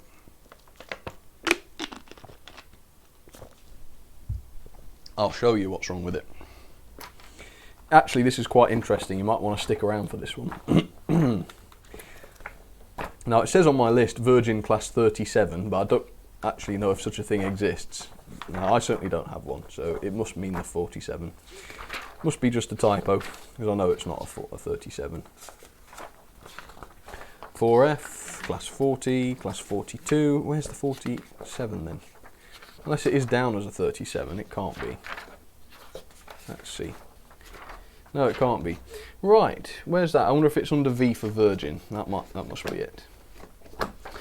Yes, I haven't got a very good system, have I? No, normally it is good, but this is an older one, so it must have gone in under V. Whereas these days I would always make sure it's the class. ST, UV, T, Virgin 47. Right, fixed running issues. I won't read that out because I'll show you it. Yes, glued chassis, it says delicate, strengthen, question marks. Remove motor, bogie, not body. Yes, that's what I'll be doing. Actually, it turns out, I discovered several years ago, that you can actually service virtually all of the Hornby diesels, or at least the ring-filled ones, without removing the body. You can't do that with Lima, unfortunately, but you can with Hornby. And this is included. The R-Class is your profile pic, says Niall. Ah, oh, it looks quite nice. Oh, I like the look of that. Right, so, notice anything strange, do you? So this is the driven bogie, and basically what happens is these centre wheels on mine, and a few others I know of, are too low down. They're not sprung or anything, but they sit too low down, which means that this bogie rocks like a seesaw on a pivot there. And if you're unfortunate, it will balance in the middle of the seesaw just with these wheels touching the ground, and these are not driven, and so the loco just comes to a stop. It's a really awful, absolutely terrible design. So what I've actually done is, these wheels are now dummy wheels. I took them off their axle, totally just glued them to the side of the chassis, so these are now way up out the way. If I show you this way, you can see that they don't now touch the track. And they have to be that high up because the flanges would touch the track. And yeah, that's how I got around it. This one doesn't matter, obviously, but yeah, this does. Absolutely awful, terrible quality. But it's done the trick, and it's now no longer an issue. So that's that. Right, not much wire to play with on this. I'm just trying to think whether I will bother accessing the motor on this one. Probably not, because I don't run it that often, so it won't be in dire need of a clean. But I will take this base off, if I can. Oh no, I'm trying to get it off at the wrong side. That will explain it. Or am I? Yeah. Yeah, it's a pain though if you do it like this. I mean, at least if you remove the body, you've got more wire to play with. That's true. So there we go. Yep, those are the wheels. I've got to be careful putting the body back on, actually. Shoddy design, and it called for a bit of a shoddy resolution, but at least it has fixed the problem. Right, let's grab these gears off then. if I can. And Sneaky Hornby have put this black stuff on, look, and I think they do that so that if you break the seal, it's obvious, and then they don't have to take it back under warranty if you've had it apart. Bit sneaky, especially given that it doesn't work properly, or it didn't. I bought this from the Midland Railway Centre, actually. The club there was selling it off. Now, they sold it off as working perfectly, although I have to disagree with that. It definitely wasn't. And actually, that's not the first time I've bought a model from them, which didn't work on arrival, that there was something wrong with. So obviously, a little bit naughty there. I can't remember what the other one was now. What was it? There was definitely another Loco that was not good when I bought it off them. It was this one, and there was another. I can't remember. There was a Colic class which I bought, but that wasn't from the club. That was from the signal box at Butterley. And apparently the guy there told me, yes, this has just been serviced, so he wouldn't take any less than 40 quid for it, but I liked it so much that I bought it. And when I got it home, it ran terribly. I thought, well, if you have serviced it, you haven't done a good job, have you? So I took it apart to service it myself, do the thing properly, and I found that one of the gears, one of the sort of shafts for the gears, had totally broken off the chassis, and the gear was just loose inside there, held in place by the other gears. So that was nonsense. Obviously that was being sold because it was broken. But obviously I'm quite a big customer. So if you rip me off, you only rip yourself off, because I won't buy from him again. I'll see him and think, oh yeah, you would sell that to me, wouldn't you, for 50 quid? And will it work when I get it home? Well, I'll never know, because I won't buy from you again. So that's why I always try, if I'm ever selling anything, which I don't often, but sometimes I do, I always try and make sure that if there's something wrong with it, I will say so, because people aren't stupid. I mean, there's very few people out there that are stupid, and for those that are stupid, you shouldn't be taking advantage of them. So yeah, you never know who you're going to rip off, do you? So the best thing is to never rip anybody off, always be honest, and it'll never come back and bite you on the bottom. There we go, that's my life lesson for the day. Right, let's see if this motor runs alright. I'm hoping it will. I need to get it somewhere. Alright, that'll be fine. Let me zoom out. There you go, you can just about see it there. As long as it works okay, I will put this back together and just give it a wheel clean. Yeah, it's a pain because there's so many wires and the screws are difficult to get out because of all that black rubbish Hornby's put on it. And as you can see, that's running okay. Haven't oiled it, probably should have done actually. Let's do that now.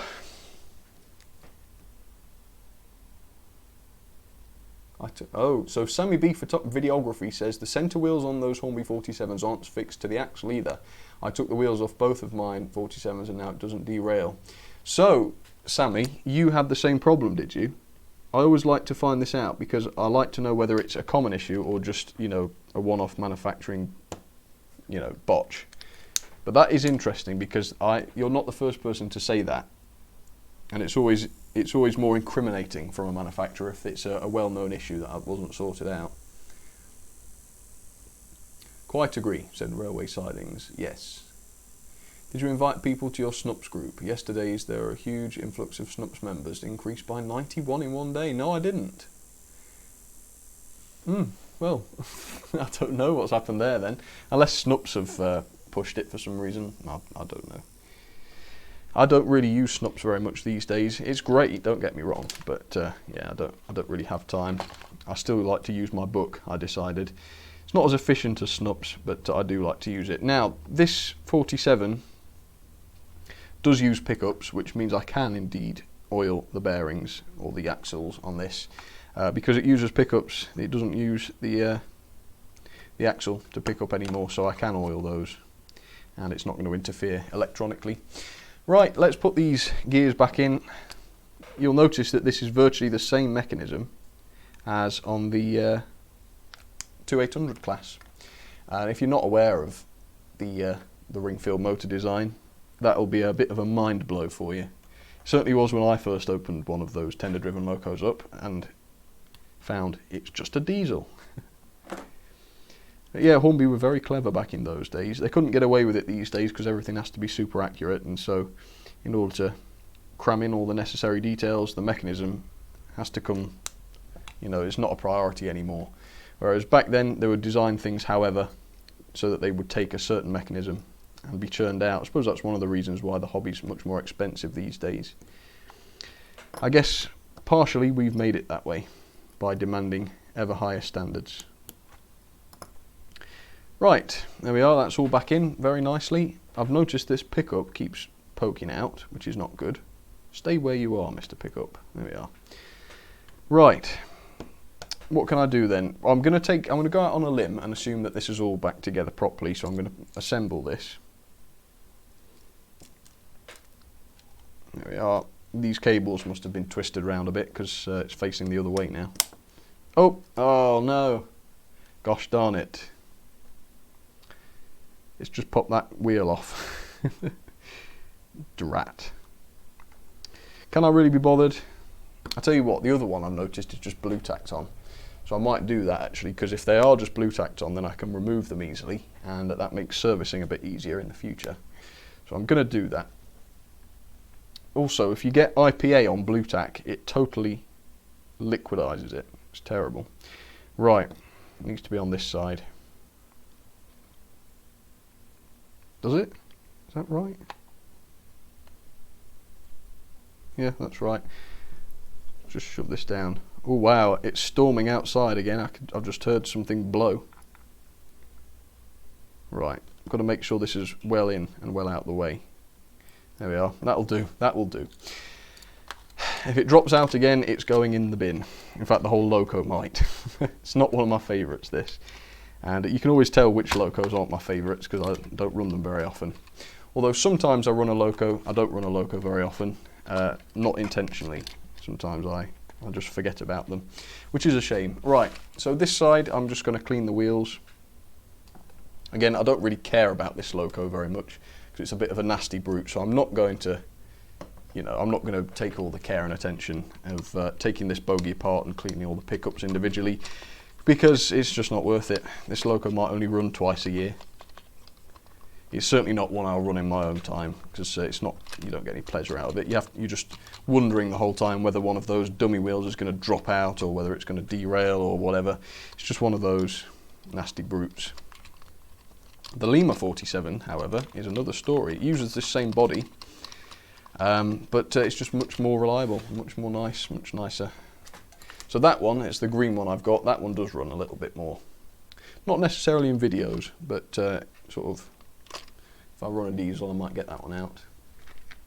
I'll have it if you don't want it, says JWud3. Oh, don't speak too soon. You don't want this one, believe me.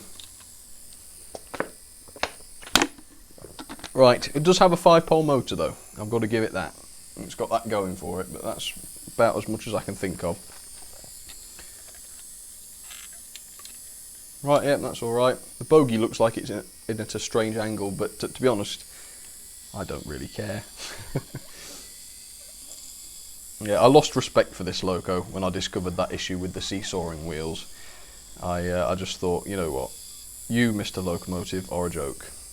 And I'll oil you every year and I'll clean your wheels, but that's as far as it's going. If anything ever goes wrong with you majorly, you'll be going in the bin. Ooh, that's a squeaky noise. Means the wheels are squeaky clean, that's good. Right, let's give it a good thrash. There we go, that's pretty much top speed. With this controller I can go up to sort of like 20 volts. Which would destroy one of these motors, but if any of these locos ever make me cross, I might just give it 30 volts or whatever and see what happens. It would be interesting, wouldn't it? I have to admit. Right, let's try this on the track then. Don't bother crossing your fingers with this one, because if it doesn't work, I shan't be too upset.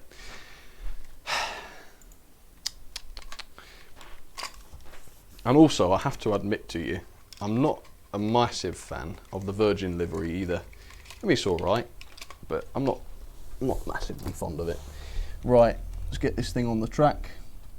Hopefully that wheel that I blue tacked in won't be in the way. Let's double check. No, it's not, it's well out of the way. Okay.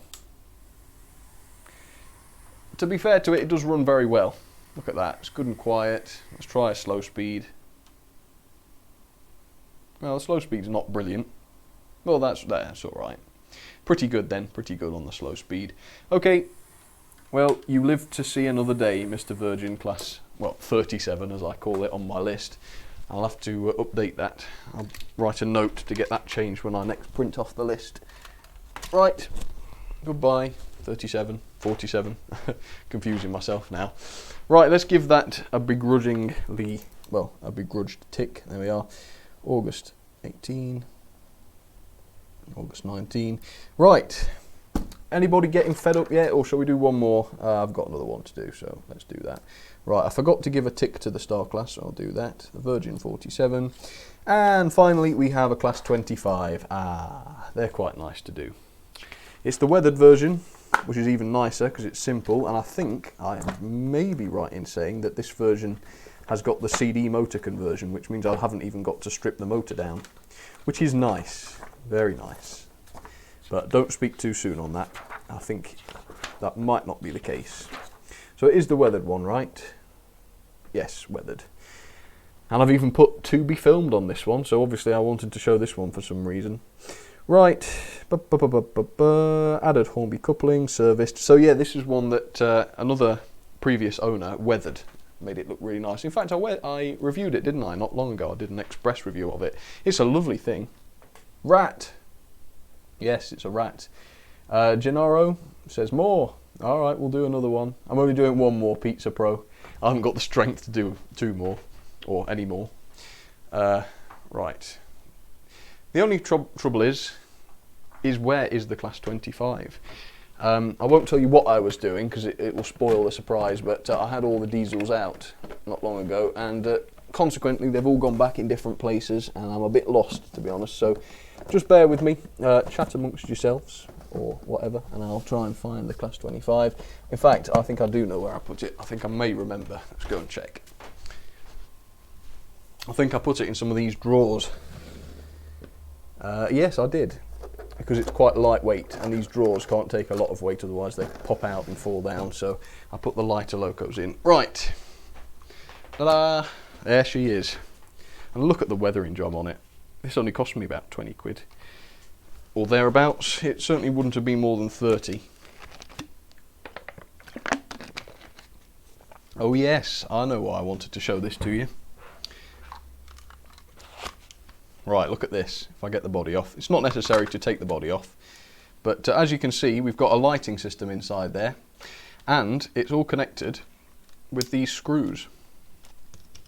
As you can see, we've got screws going on here, and magnets glued inside the locomotive with wires on them, and then all you do is you just take the screw when you put the body back on, blop that on that magnet, blop that on that magnet, and the lights work perfectly.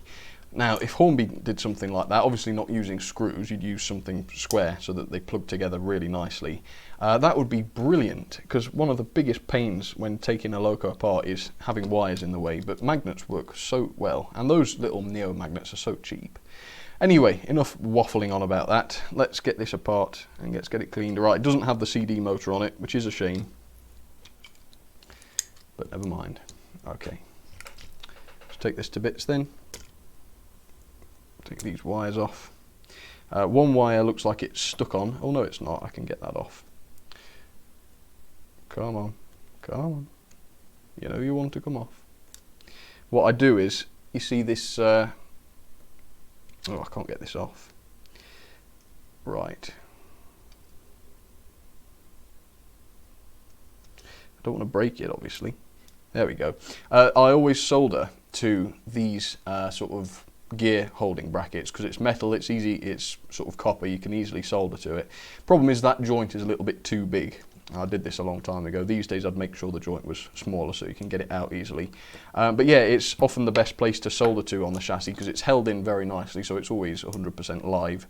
But if you try and solder onto the main chassis, it's very difficult, and often you just get a dry joint that comes off. So if you do it like that, it's normally you would do that for DCC fitting, not necessarily for lighting. It's lighting in this situation, but normally if you wanted to chip a ring field, that's the way I do it, and it's super quick. Just blob a bit of solder on there. The solder takes to it like a duck to water, it really does. And yeah, so you can have that tip for free. There we go. Just tip your hat on the way out or whatever. Sam, I'll see you at 4 AM. Oh, blimey. Okay, have a good sleep if that's where you're off to. I will see you tomorrow, I guess, if you want to join the stream. That's a neat way of doing it. Hornby Backman, take notes. Yeah, to be honest, it wasn't necessary. I could have just wired it on, but I thought, no, I'm going to try and do something clever here and see if it works. And it really does work spot on, perfect every time. And if I wasn't using screws, if I was using, a proper piece, so that you could get a really good connection to the magnet, it would be even better. But yeah, I did this years ago, and it's one of the few old botch jobs that actually I'm really proud of. Right, I'm just going to clean up the brushes and springs. A little bit dirty looking, these. And unfortunately I'm going to have to hammer out the wheels on these, which is not a nice thing to have to do. But I've done it so many times now that it's really not much of a problem. Right, ooh, man. These are very dirty. I remember this being a very dirty loco. It's been withered on the inside and on the outside, I think. I think that's what we'd say. And of course this one did get reviewed, so it was, when I review a loco, they do hours of running. You only see 20 minutes, or probably less, yeah, it's less. But they do a lot of running while I'm filming. So that's probably why. Although it was only an express review, so it's not done much. But I've done a diesel month since the last time this was serviced, and other such things. Right. So yeah, I'm going to have to hammer out these wheels, aren't I? Always a bit precarious, that, but it's okay. Right. Zoom out. There we are, that's the vise. Right, let's see if this will go in without getting the gears caught. No, it won't, so I'm going to have to hold it that way. Yeah, okay, that's alright. I'm always scared of gripping these too hard and it'll shatter, so yeah, it's never happened, but I'm afraid that one day it will. Although if it does happen, I want it to happen on stream, because then at least I can, other people can get some enjoyment out of seeing a disaster. If it happened while I was doing it on my own, I'd just be very depressed by it, I reckon. Okay, so this is how I do it. Hold this so it doesn't turn, and knock it through. Easy as that. That has taken a lot of practice to perfect though. Took me ages to get them out the first few times. Right, give those a bit of a clean on the towel. It's always harder for the one at this end because you can't really hold it so easily.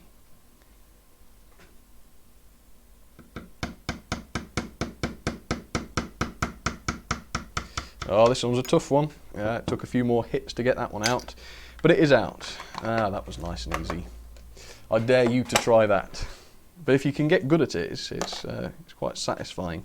You have to just be careful not to knock in the wrong place, or like I say, crush it in the vise, or the whole number of pitfalls with it. But no, that worked quite well. Push that back in, and now we can take the front plate off and get to the armature. Give it a clean, and hopefully it won't need a polish, but I suppose it might. Right, well what I'll do is I'll clean the area where the axles go, and obviously because I've taken these out, that's why I was cleaning the axles on the wheels, because they do pick up. Right, take the top off, and take the whole front off. There we are. That looks good and clean actually, so I must have done this last year, but if it's reasonably quick, I'll always do it. Right, just clean that up. Yeah, this one does look nice and clean actually. The brushes and springs were very dirty, but the rest of it looks good and clean. Although I would say the commutator looks pretty dirty, wouldn't you? Yay, crashes. You need a Northwest short line tool. What is that? I don't think I've heard of one of those before. Is that to hammer the axles out? I don't know. To be honest, I'm quite happy doing it with the vise actually. I find it enthralling to do something slightly dodgy and get away with it. I'm not saying I'll always get away with it. Like I say, if ever I do shatter a chassis, I think it will be time to find a different way to do that. But whatever it works, I'm going to stick with that.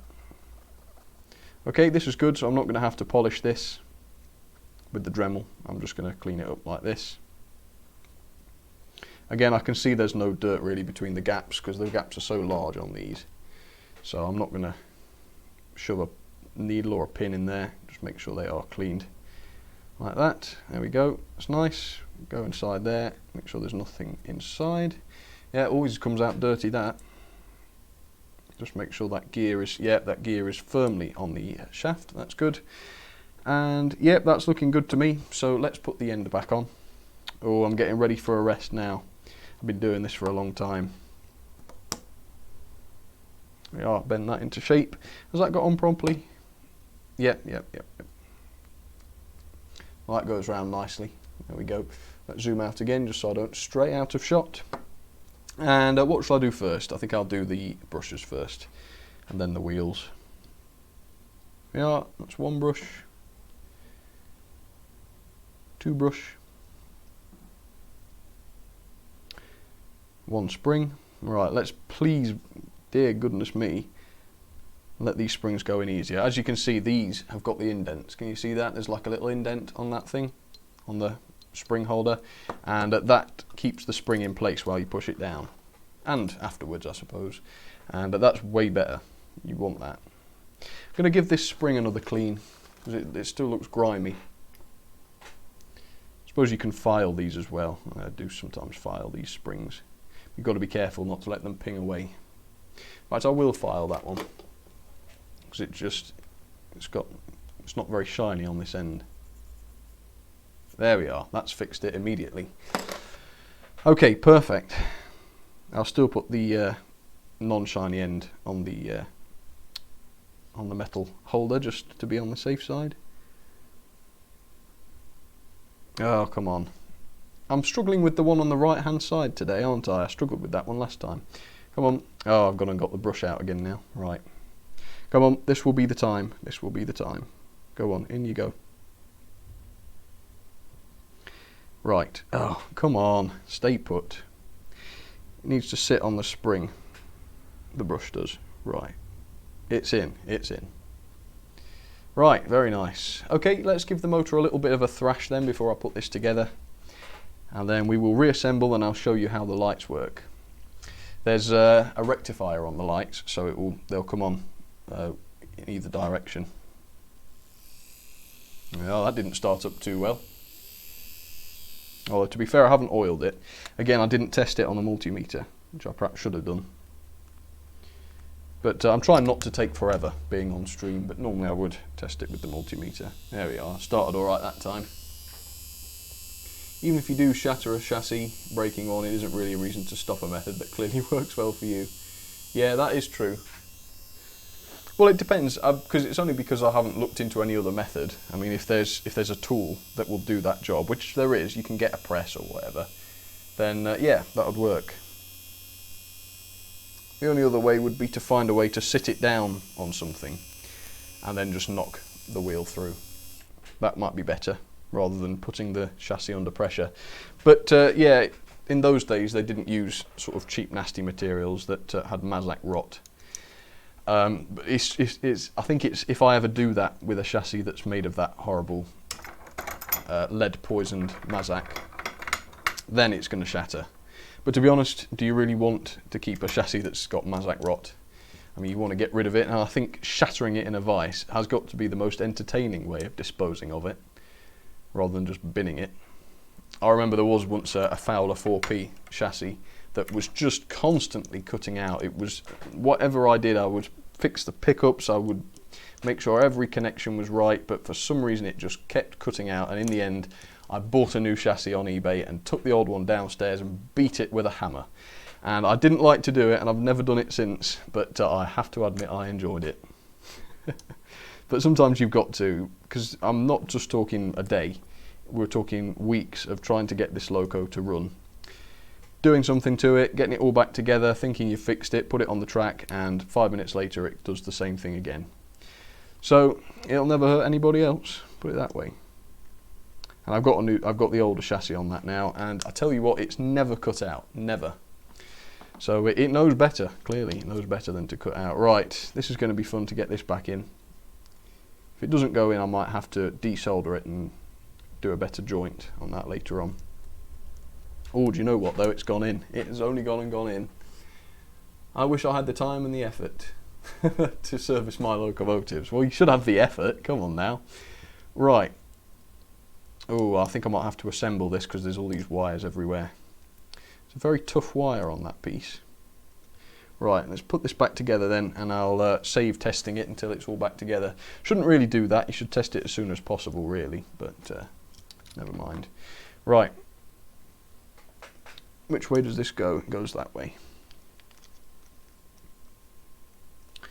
There we are, clip that in place.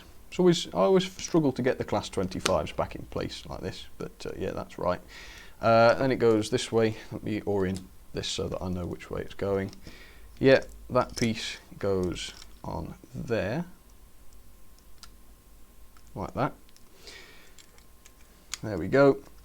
Now at the moment the lights aren't connected obviously, but it doesn't hurt. I mean, that capacitor, that big capacitor on there will charge up, but it's only got 12 volts in it, so you're not going to get a shock or anything obviously. Right, let's connect up here. A bit awkward to connect this now that the body's back together, or semi back together, but we will try. There we are. Ooh, that's a bit of a wobbly wheel. I'll tell you what though, it's not because I put it on wrong. It's not sitting on the gear properly. What can I do about that? I think actually if I get this at the right angle I should be able to just use my pliers to squeeze it on. As you can see, the rim, the tyre of the wheel here has just started to slip off. I suppose I could have done that while I was hammering it, but if I'm careful, should be able to just ease this back on. Don't want to bugger the gear though, that's the point. Yeah, what to do about that then? Oh no, I'm going to have to take it back off, aren't I? Oh, just as I thought I was finished. Yeah, what I'm going to have to do is take it back off and squeeze it in the vise, and hopefully that'll do it. So very quickly, let me take this off. Right, now let's get these crocodile clips out of the way. Bear with me folks, this shouldn't take but a moment.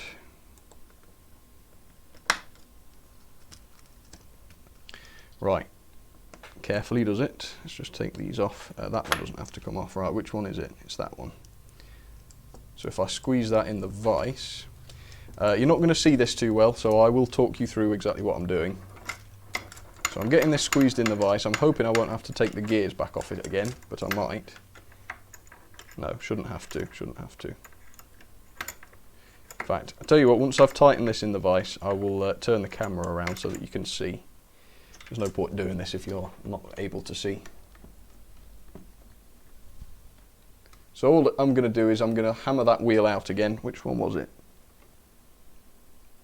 It was that one. I'm going to hammer it out again and crush it in the vise basically, just squash it back together, because doing that with the pliers was going to ruin the gear on the wheel. Hopefully it hasn't already. Right, here we go. Right, so I can pop that back out. The wheels have clattered to the ground, so I'm going to have to find those. Okay. Oh, I apologise for this. This seemed to happen yesterday, didn't it? The last one. Right, put it in the vise and crush it, and hopefully that'll do the trick. I don't want to go. Okay, has that gone in? Tell you what, it hasn't really gone in very well at all. I wonder if this wheel is buggered. It's still not gone in right. If I show you, you can see that the tyre is just coming off. Come on, I've got to give it a better squeeze than that. That's really odd. It just keeps coming straight back out. Oh well, I'll tell you what, if it works alright, then it works alright. I wonder if it's because it's been weathered and there's sort of glue on the inside or something that's kept it in position. At least I know it's not wobbly because I didn't put it back on properly. It's just coming off the tyre slightly, but we'll see if it works. If it doesn't work, then we're in trouble, but hopefully it will. Right. And again, hopefully I haven't ruined the gear by putting the pliers to it. I don't think I will have done. It might run a bit noisy, but hopefully that'll be the extent of it. Right.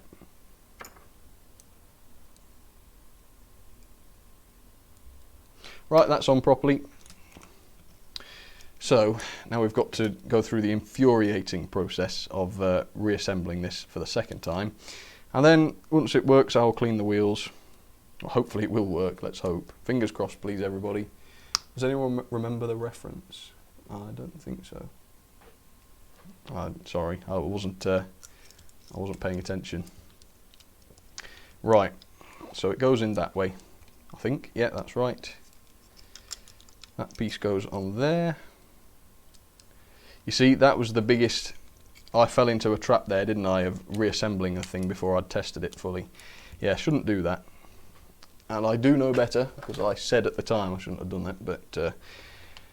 oh well, I tried to be quick and it failed, but oh well, it was worth trying. Right, let's hope this thing still works. If not, I'm going to have to dig out another set of wheels, which is a shame because these have been weathered and it won't look quite right, but oh well. No, it still works fine, okay. Well, it's not problem solved. It has got a bit of a wobble, but we'll just have to see how it takes the track. Right. Oh yeah, that is a right old wobble. In fact, I seem to remember that this did have a bit of a wobble to it. One of the ring fields does. I can't remember which one or why. Must have been this. So I can't remember it being on any other loco. Right. Oh well. Okay. Yeah, that's fine. Let's cut that off. Seems to work okay anyway. I don't know how. But I guess it's the tyre that's not in place, not the gear. I think the gear is sitting right where it needs to. So I think that's alright. Let's give these a clean. These wheels are remarkably shiny. Right, let me demonstrate the lighting system then. So, in fact, you might see them light up if I hold it like this. Keep an eye on those lights. When I connect these up, that capacitor should discharge straight into the lighting system. Oh, perhaps not. Must have discharged itself. Have I got a resistor across there? Oh, I don't know. Anyway, if I power it up, you'll see it light. Well, hopefully you will see it light. There we are. And if I cut it off, they stay lit, as you can see. And that's that capacitor. There we are. If I take that off and disconnect this, as you can see, next time I connect it, it lights back up again. So it's pretty cool. It works quite well. And once you get it in place properly, like that, and get the body on, they should work. So let's put that body back on. In fact, if you're quick, you can charge the capacitor and put the body on, and then you know that you've got it on right. Yeah, as you can see, they're still lit inside there. So let's take this to the track then for the last time today, and we'll see if it works all right. And if I crank it up high enough, you will also see the lights. Little warm white LEDs.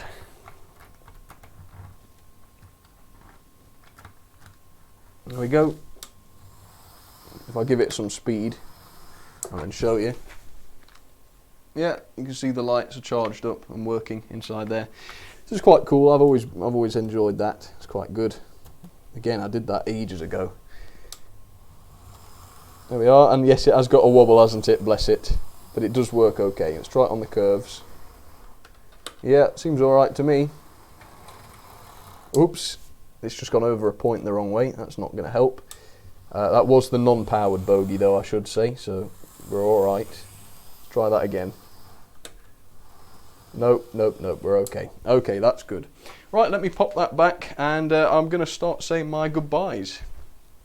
So if you want to shout out or anything, just pop it in the chat right now, and I will come back and just spend a couple of minutes catching up with everybody. Well, I hope you enjoyed that anyway. That was a lot of fun. Like I said, most of those were quite nice to do. The Class 25 proved to be a bit of a brute in the end, didn't it? But no, all the others were okay. Star Class, I'm a bit disappointed in. I'd forgotten it didn't have any proper bearings in it, which is a shame. But oh well, return of the squirty bottle, because it's hot up here now. Ah, that's better. Right, how's everybody doing? Did you enjoy that? Okay, says Harry Lacka. No, no, no, no, don't end the stream, says Pizza Pro. I've got to, it's getting too warm up here and I want to go do something else. Thanks, Sam, says Mark. Thank you very much, Mark, for being here and for being such a good moderator, as always. Well, I tell you what, I better put this away. I've managed to put the gear puller set away without putting the bit in there. That's very bad practice. Where is it? I can't actually see the box. That's annoying. What on earth have I done with it? Can anybody see it? How does this happen? This happens a lot. Where I put something down and it can't have been far and I can't see it. Is it actually in shot somewhere? No, it's not. What did I do with it? Is it on the ground? Did I put it on the ground? You know what, that is really quite freaky. There's literally no sign of it. It's disappeared. Oh well, I'll find it. It can't actually have disappeared, or at least I hope not. Oh no, I see it. I've put it inside my silly boy. Yeah, I went and put it inside the vegetable rack at the back. Right. Enjoy the rest of your day, Sam. Hope you have fun doing whatever. Yes, I will have fun, thank you. I'm going to go and play some Dream Quest again. I called it Dreamcraft yesterday, so if you looked it up you wouldn't have found it, but it's Dream Quest. It's quite good. Shout out please, and Service Backman Oliver and Thomas says Trains with David 2018. Yeah, no doubt I'll be servicing those at some point. As soon as I've had them a year, they'll be up for service. Raining here in Scotland, says Railway Sidings. Yes, well, I don't know for sure, but I've just heard a really heavy spell of rain outside, so I think it probably is here as well. Thanks again, Sam and Mark. Have a good weekend, says Norbert Roll. Thank you very much, Norbert. You do as well. And I'll see you tonight with another video, and tomorrow with another stream, so plenty of stuff. How could this happen to me, said Railway Productions. What happened to you? Sam, please sub to me. I will definitely check out your channel, Pizza Pro. Shout out, says Gennaro Gerard. You've had quite a few today. You've been quite lucky on the old shout outs. But that's what's good about these servicing streams, with there only being 50 odd people watching. Basically anybody who wants a mention can get one. Good stream again, Sam. Please try to call my channel Videography instead of Photography. Just saying. Yes, I know, I apologise. It's force of habit being a bit of a photographer. Although, technically speaking, I'm more of a videographer, aren't I? So it's not really a good excuse. Jake Malone 05 Games, shout out, there you go. Sam, can you go to Head of Steam Darlington, please? It sounds good. I will definitely check that out. Great stream, Sam, says AZ Rail. Pizza Pro, another shout out. Blimey. Okay, there's another one for you. Can I have a shout out, please, says Harry Laka. Yes, there you are. Have a good one, Martin. Thank you. Daniel Anderson. Yes. Tom's Trains. There you go. I might take Saturday night out my week to service my locos. Also, see you, Sam, says L Trains. All right, well, good luck. Go easy, go steady, and enjoy it. You know, it's supposed to be fun. Can you do only recharging of Hornby Dublo engines? I need some magnets recharged for digital conversion. It depends. It's not, my recharger is not very good for ring fields because it's a bit too, the ring fields are a bit too large, and basically the pole pieces can't get too close together and you just get a weak field across it and it doesn't recharge. But Triang Locos is okay, Hornby Dublo of course is okay, though I wouldn't really recommend DCC fitting either of those. And most modern locos, motors, the magnets act directly onto the armature, so it doesn't matter if they're weak. Well, they can't be too weak, but most of the time it doesn't matter. Thank you, Niall. Glad you enjoyed the stream. The motor in my Bachmann 57 burnt out. Sorry to hear that, mate. Yes, I do have a few Bachmann locos that have burnt out as well. I had to strip the motors down on a few of them, and luckily they're okay now, but it's a pain. More shout-outs, says Gennaro. There you go. That's your last one. Bye-bye, Norbert. Thank you very much. Trains with David. Bye-bye, AZ Rail. See you all another time. When will be your next Twitch stream? Oh, says Mark. I'm not sure. I've been super busy, but hopefully, maybe next week I'll get some time. I will see. I will see. All right, folks. Thank you very much for watching. Once again, this has gone on for long enough. How long has it gone on for? What time is it? Oh, it's getting on for 12. Man, so it's another good 2 hours. Another good 2 hours. All right, folks. Thanks for your company, and I will see you soon. Cheers, everybody.